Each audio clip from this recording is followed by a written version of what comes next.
Pemirsa, menjadi orang tua tunggal memiliki kewajiban yang cukup berat. Di antaranya bagaimana orang tua tunggal menyiapkan masa depan anak. Perlukah memiliki asuransi? Bersama saya Chandra Dewi, Anda menyaksikan Cerdas 5 Menit. Dan di studio Metro Manulife saya telah ditemani oleh Bapak Muhammad Irsan, Head of Training and Development dari Manulife Indonesia. Selamat pagi Pak Irsan. Pagi Chandra.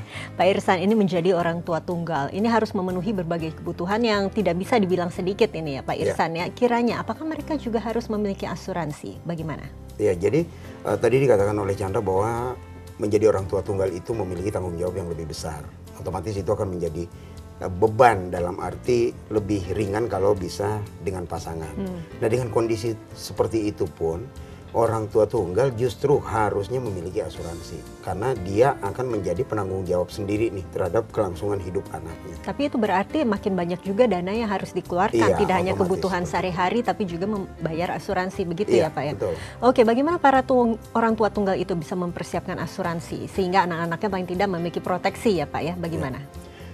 Kalau tadi pertimbangannya adalah dana, asuransi mempunyai berbagai macam jenis. Tapi kalau misalnya tadi contohnya orang tua tunggal yang mempunyai dana yang sangat terbatas, kita bisa memberikan proteksi yang kita sebut asuransi berjangka.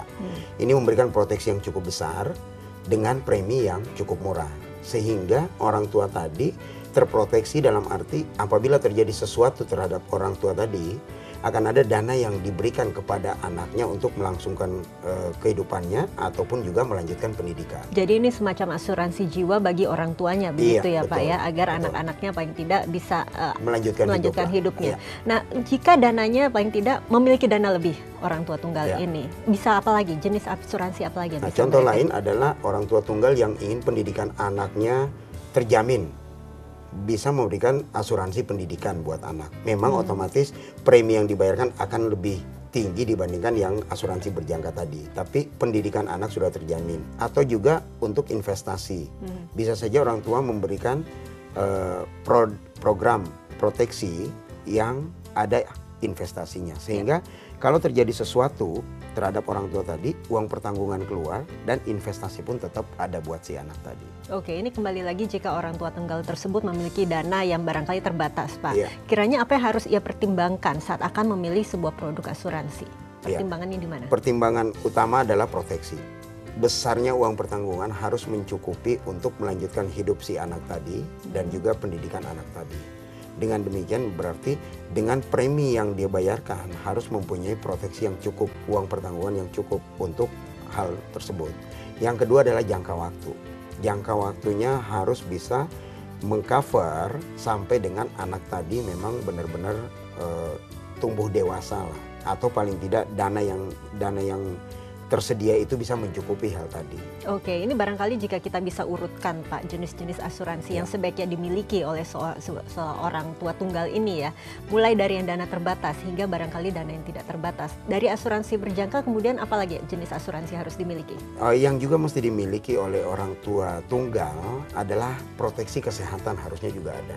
Karena takutnya orang tua tunggal tadi adalah seorang entrepreneur ataupun seorang karyawan yang proteksi kesehatannya tidak terlalu mencukupi, akan menjadi beban pada saat salah satu dari anggota keluarga baik orang tuanya ataupun anak tadi masuk rumah sakit. Jadi tergantung dengan dana yang tersedia dan juga tergantung dengan kebutuhan yang ada dari keluarga tadi. Oke, berapa ideal ya kiranya premi yang sebaiknya paling tidak uang pertanggungan yang harus dimiliki oleh seorang orang tua tunggal ini? Ya, angka ideal kita nggak bisa sebutkan angka fix, tapi seperti yang saya sampaikan tadi adalah angka ideal dari uang pertanggungan itu harus bisa membantu anak melanjutkan hidupnya ataupun menyelesaikan sekolahnya.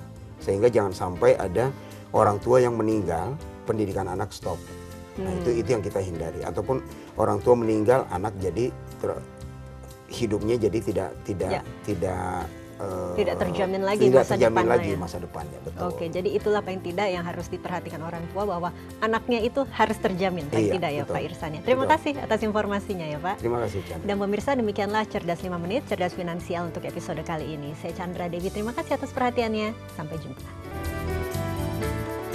Dipersembahkan oleh